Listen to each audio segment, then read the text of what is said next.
Welcome to Alive to Thrive OT. I'm Tracy Schnabel. And I am Lauren Lyman. And today we are going to talk about how to learn to let go. So, Tracy has this amazing topic. It is so important to learn how to let go of things so that you can move forward and you're not stuck on your journey or you're not being dragged down by your past or things that you're holding on to. So, I'm really excited for this topic. And, Tracy, I'm going to let you go ahead. Okay, so great. So normally we do like 10 ways to do something. This is kind of going to be a process that I'm going to take you through that I've kind of gone through and I'm still going through. So something that I came to a realization today on 222 2022 is I have a really hard time letting go. And a lot of other people, I think, also have a hard time letting go that are empaths, people that can kind of feel other people's feelings, people that are in helping professions. We all have this like divine purpose, or we just have a feeling inside of us that we're here to help, right? So I realized that kind of creates sometimes a dilemma in some of us about how to let go when you have that huge purpose, right? Um, but something I realized that a part of spreading love and light is how do you explain it is giving and receiving. So we need to like learn that we can give, but we also need to receive because you can't like, I don't have a cup here. You can't pour from an empty cup. Right. So we do feel like, we're here, we're the light bearers, we're spreading light, but you can't really give on empty.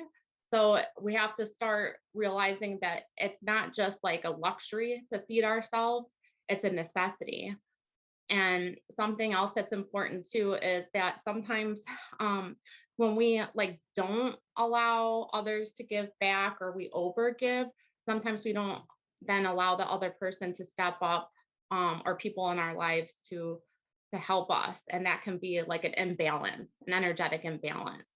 So sometimes we actually help people by not doing everything for everyone all the time, if that makes sense.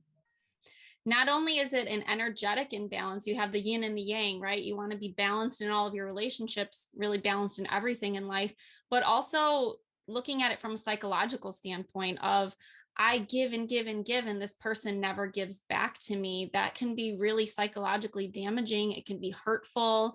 It can damage your relationship with the other person, but also damage your self-worth. How many relationships in your life or people have relationships where it's like, this person only talks to me when they need something.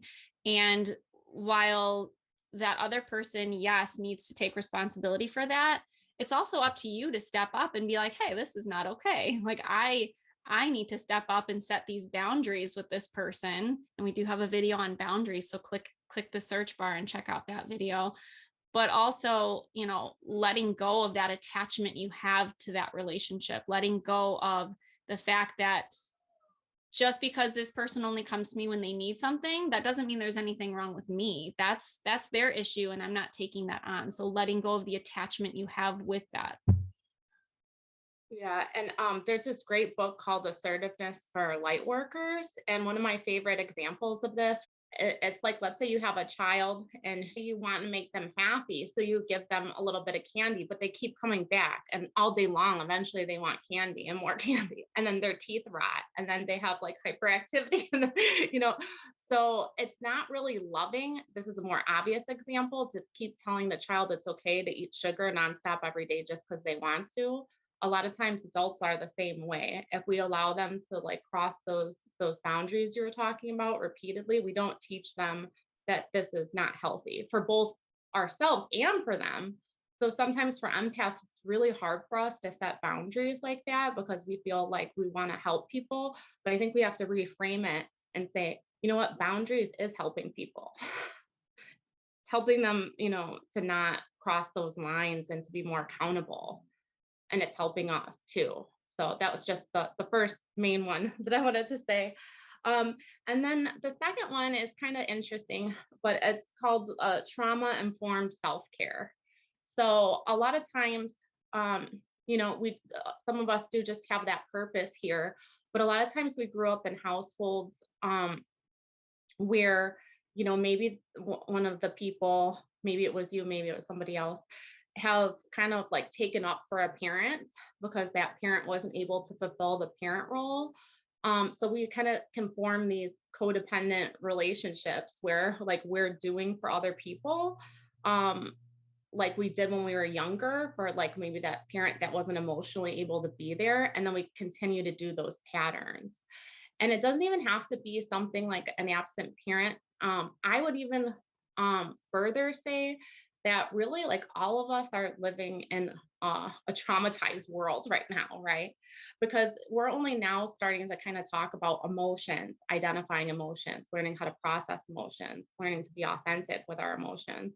I would say like for up until now, a lot of the world, like we just pretended like emotions didn't exist. And we learned from seeing.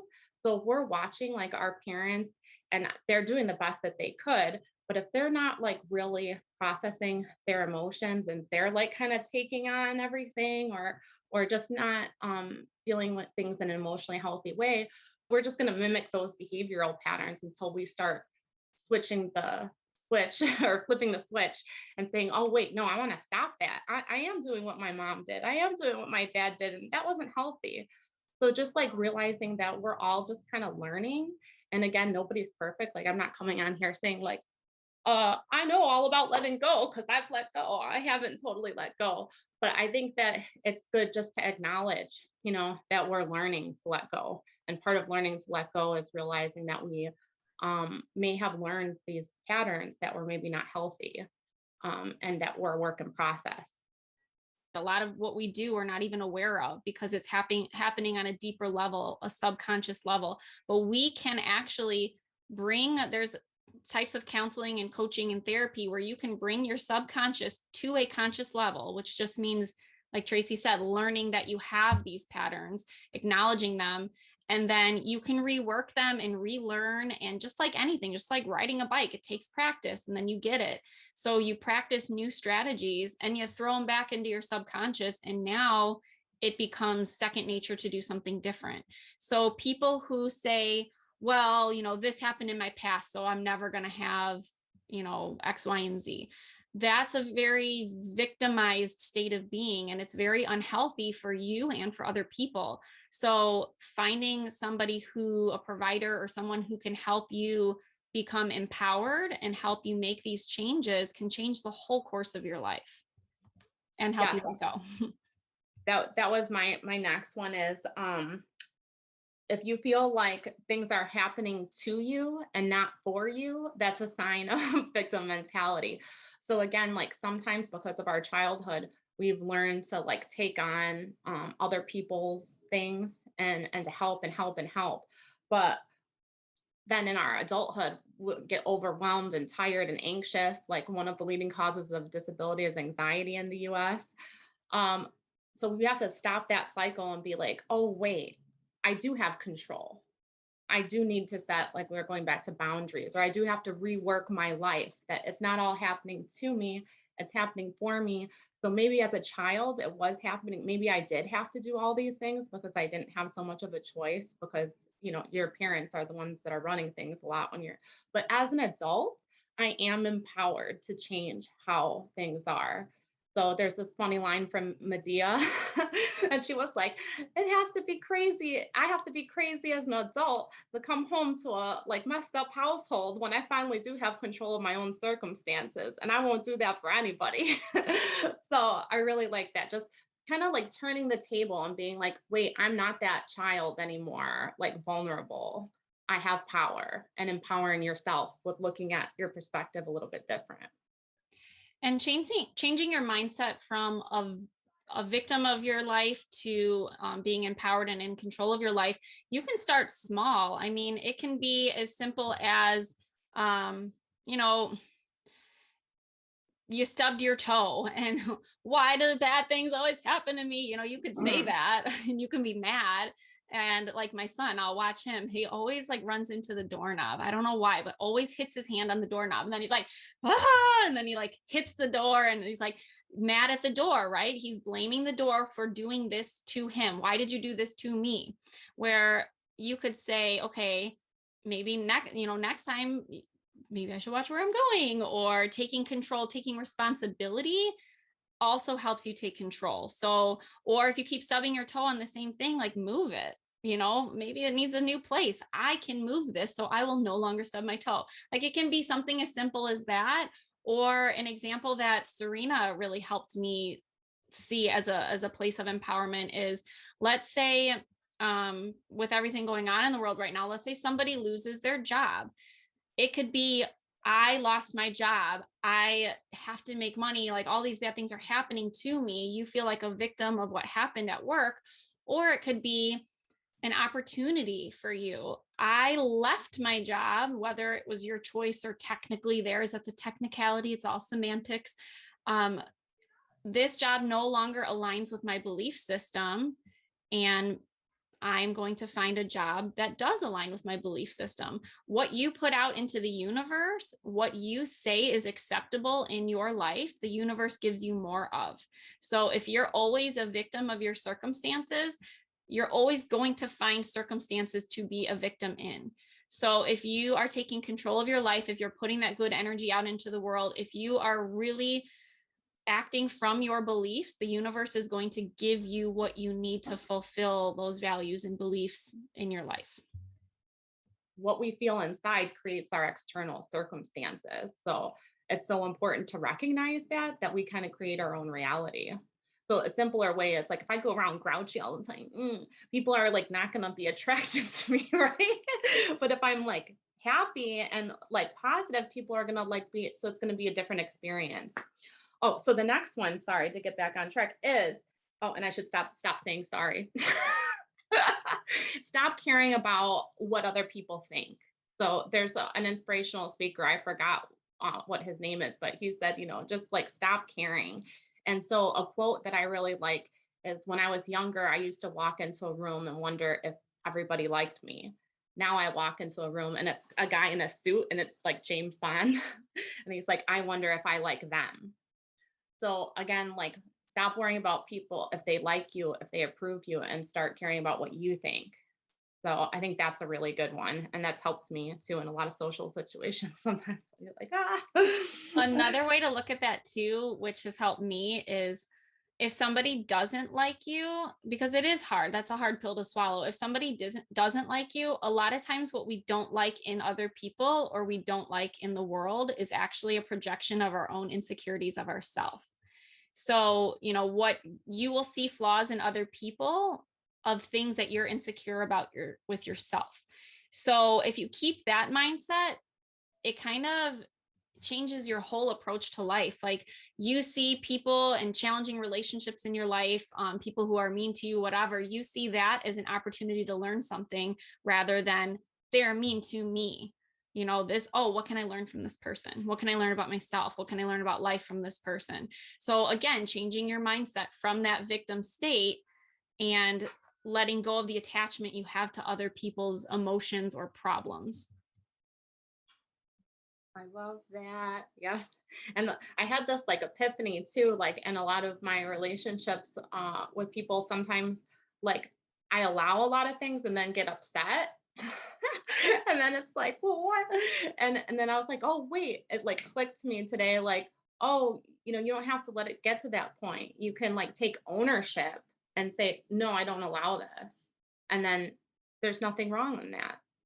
So it's kind of just like a shift. It might be like kind of a small shift, it might be a big one, but it's a shift and it's very helpful. Like you can actually feel like the weight like free up. You're like, oh, this is way better. Okay. And then number 5 is journaling. I know we've said to do this a lot, but then I've come to realize when I was talking to a client, like how important it is to journal, because we have so many tasks during the day. Like for instance, like you're a parent, you probably have like 10 million more tasks than I do, but you have so many things you have to do in a day, and so many things that need to get done. And then I have my business, so I'm trying to do all these things. So sometimes, like, I think that we fall back into, even if we're conscious, we fall back into like not thinking about like, what is it that I want? What is it that where I want to go? And what is it that I feel? So I feel like journaling for even 10 minutes a day can be really helpful to go back to like, who am I? What do I want? Where's my part in this picture? And then Lauren got me this really amazing book. And it's very helpful for that. If you have a hard time writing down your feelings, it gives you writing prompts. So there's like graded types of journaling if just writing down your thoughts seems very scary. So Lauren, thank you. It's been very helpful. You're Yeah. welcome. Yeah. I also just caught you in something, so I'm going to point that out. Do you have stop comparing yourself to other people as one of your numbers? No, So that is such a good I'm one. adding 11. So you just said, see, we make mistakes too. We're not experts in everything.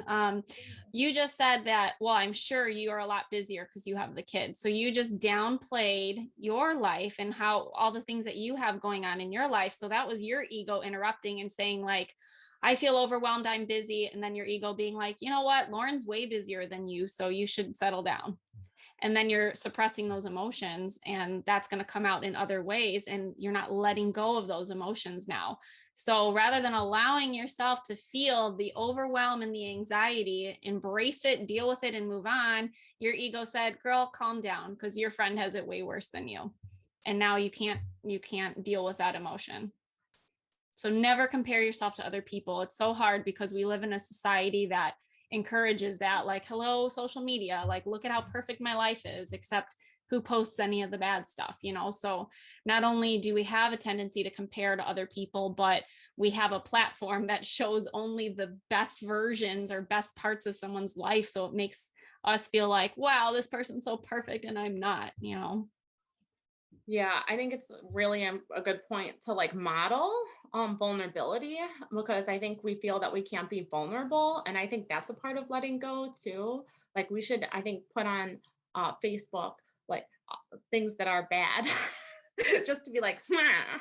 And I have done that a little bit, and I did notice some people are kind of like, oh, I feel so sorry for you. It's like, no, you don't need to feel sorry for me. I'm just trying to like express that I need some help with something, and like everybody does.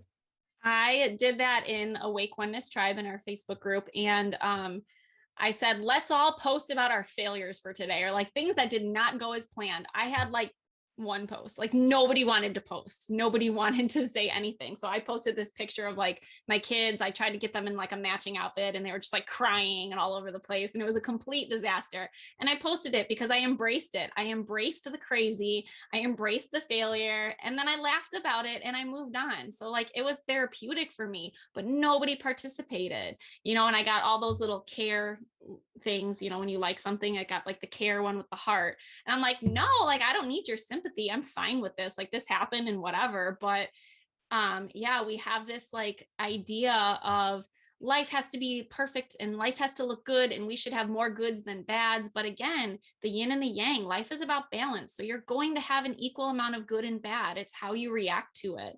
So yes, you should be there. Should it would be nice to be there for other people and help other people, but at the same time, like embrace it, embrace the stink, embrace the crazy, embrace the bad things that are happening or whatever. Like it's all about perspective, you know, how you're viewing the world, how you're viewing what happens to you in the world. um I forgot where I was going with this. That's no, but that was my next the next one is like embrace your shadow self. So the shadow is like parts of you that you don't want to show. So, like things that we hide from everybody, like let's say like I had social anxiety or something and I try to hide it from people. It's going to be harder on me. I think we should like open up to everybody about like what our not so beautiful traits are. Like one of my friends was saying like that for for dating I should put like I'm always late but I'm worth waiting for. Just putting your true self out there. And then that also takes a big load off, like, oh, like I don't have to be perfect. Oh, And yeah, and you know what, you mentioned dating, in order to be in a loving relationship that's successful, you really have to love yourself, because if you don't love yourself, if you don't feel that you're worthy and you're lovable, you're going to struggle in your relationships, whether they're romantic or friendships or other family members. Your other relationships are going to suffer in some way. And yeah, you may get by and it may be like okay, but you can't really connect with another person and truly be happy if you're not happy with yourself first. So of course they can happen at the same time, but it's important to really always look within yourself. And I mean, I tell everybody, start off the day saying, look in the mirror and say, I love myself and I am worthy of love, because those are two areas where people really seem to struggle.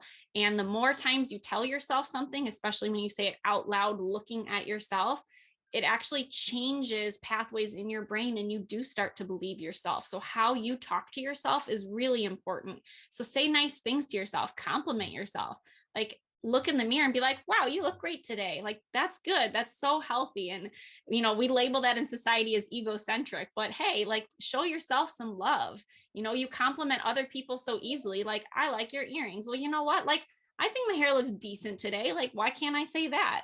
It is important to show yourself some love and not just other people, because you can also fill your own cup, not just other people's. We're like on the same wavelength, because my other one was saying positive affirmations to yourself in the mirror, or just having those positive affirmations.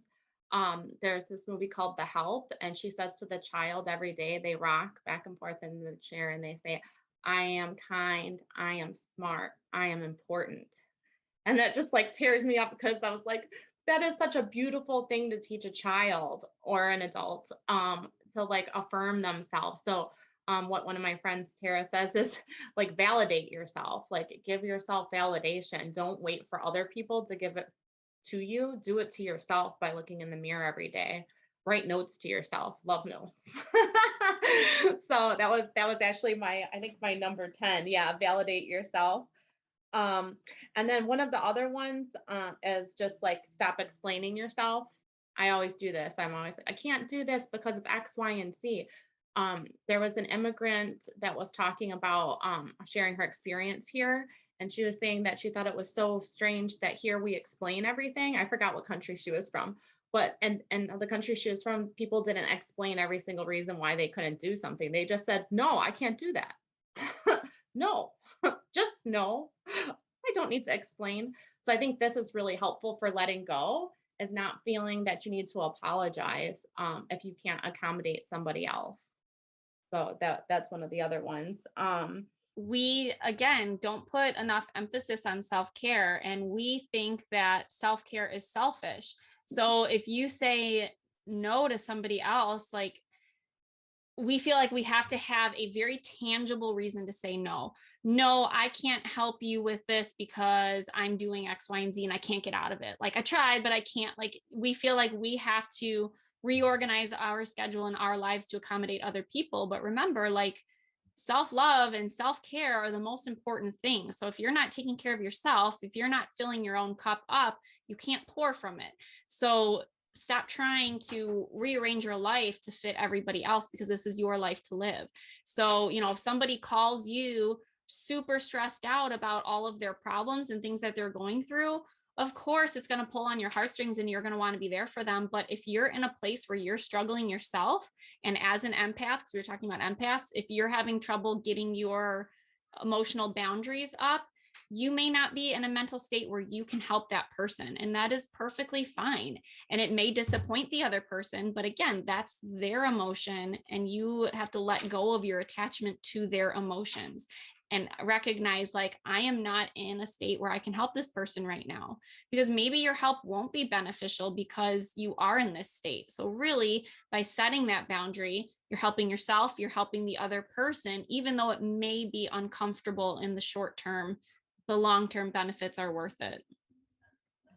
The next thing was learning to say no. So when you say yes to everyone, it's a no to yourself. I was seeing this on a podcast one time, and that really resonated, because I say yes, yes, yes, yes, yes, yes, yes, and then you don't have any time for rest. So it's really important Whether you're religious or not. And in the Bible, it was saying to have at least one day where you don't do anything. Now, might not be possible for everybody, but I do think it's important to take time for rest because we become so busy that we again don't tune into ourselves or our needs. So just take some time, figure out a way to make that rest possible, and learn to say no. And one day seems so overwhelming, especially with everything we have going on in our lives. But think about it this way, like if you take an hour a day, by the end of the week, that's 7 hours that you spent taking care of yourself in some way. So, even just little things here and there can add up. If you're stressed out, just taking like a 5 minute breath work break, and little things here and there, like it all adds up. So just recognizing when you need a break or when you need to take care of yourself, and then listening to yourself and doing it, following up. We show up for other people regardless of if we want to or not. Well, we need to start showing up for ourselves too. I don't feel like doing that. Oh, I'll do it another time. Like I don't want to, or I'm just going to veg out and watch TV because I'm tired. Like that's you putting yourself last, and that's you not tending to yourself. So just really setting the intention of I'm going to take care of myself and this is how I'm going to do it. If you need something concrete, like put it in your planner, 7 p.m. I'm taking a bubble bath, whatever it is.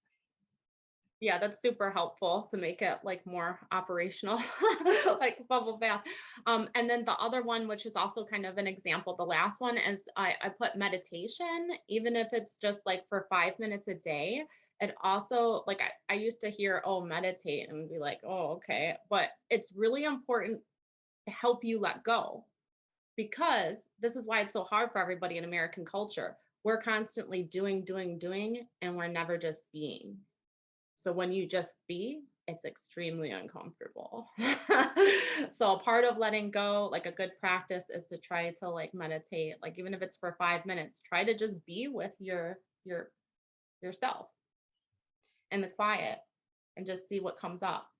And I think a lot of people have this stigma about meditation and what it actually is. Like, when you say meditate, like you picture the person in like the crisscross position, palms up and saying Om. And while there is a lot of science and energy and things behind like each position and the words and all that, and we won't get into that, it doesn't have to be that. And people also think meditation, oh, I can't think of anything, I have to clear my mind. Like the most common reason I hear why people don't meditate is because I can't clear my mind, I physically can't.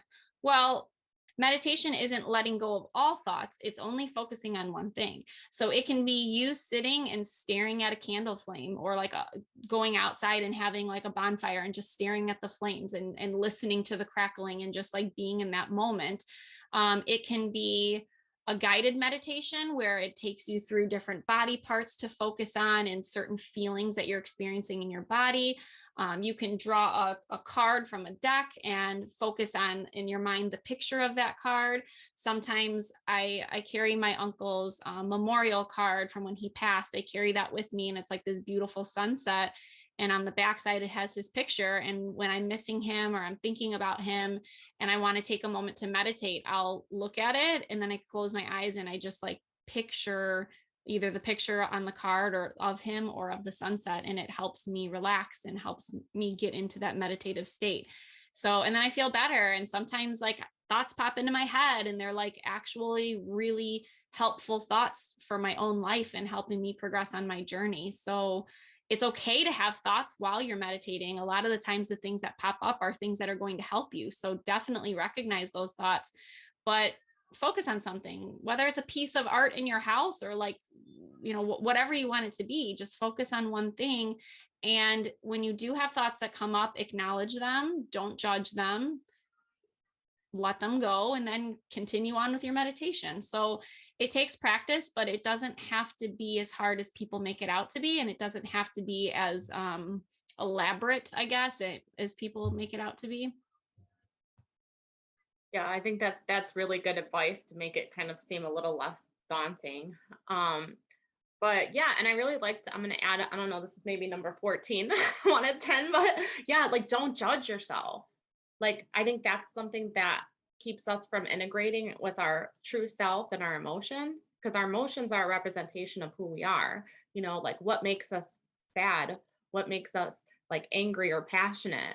Like those are things we shouldn't be suppressing because that's you. So when you suppress you, then you're not in alignment and then there's never going to be happiness, right? So just allow yourself to be you. Last piece of advice. And sorry, I guess it's not last. I want to take this one step further. Don't judge anything. Judgment, again, is the ego. Judgment is keeping us in a very concrete state of mind, a very left versus right, in versus out. There is so much more to life than two choices. There's so much more than right versus wrong. And, you know, my favorite quote, it came on my tea bag. My favorite quote is the only difference between a flower and a weed is a judgment. We pave paradise and put up a parking lot, right? Like there's a song about that. And then, the winter comes and then there's a crack. And then, oh no, it's messed up. And then a weed grows through the crack. And then we're mad about it. And then we have to repave it. And that's all judgments. One, who says it's a weed? Because that weed, that inconvenience in your life is feeding a bee who is supplying you honey and who is pollinating the earth. So pretty important. And that's even a judgment, pretty important part of society. But we're sitting there complaining about the weed. But what if we all looked at dandelions as beautiful flowers instead of weeds? What if we stopped trying to kill them all the time and just accepted their presence as a necessity in life? Because nature knows what we need. We are all living our journey. We're all experiencing different things in life. And rather than sitting there on your high horse and judging everyone and everything that's going on, including yourself, what if we just let everything be and live? Let go and live. That's my slogan. What if we just accept everything for what it is, accept everything as necessary on our journey and live our life? And when you live from that mindset, there's so much opportunity to be empowered and to be happy in this life. Wow. Yeah, that reminds me of, I can't find the quote in my head, but it's something like when we let go of our plans that we hold on to, we allow for the life that's waiting for us. And that was like, I've always planned things. So I think that that's beautiful. And that ties right into like what you do. We just did an interview with Lauren. So she helps you to let go. So if you have troubles letting go, call Lauren. And that sums up ways to let go specifically for empath, people that are helpers here on the planet, to live healthy lives and to allow yourself to receive. Yes. So thank you, Tracy. I love this topic. I'm going to put it on my website, put it on Facebook, share it everywhere. Like, please share this video, like this video, share it with all your friends and family. I think it's so important to help people let go.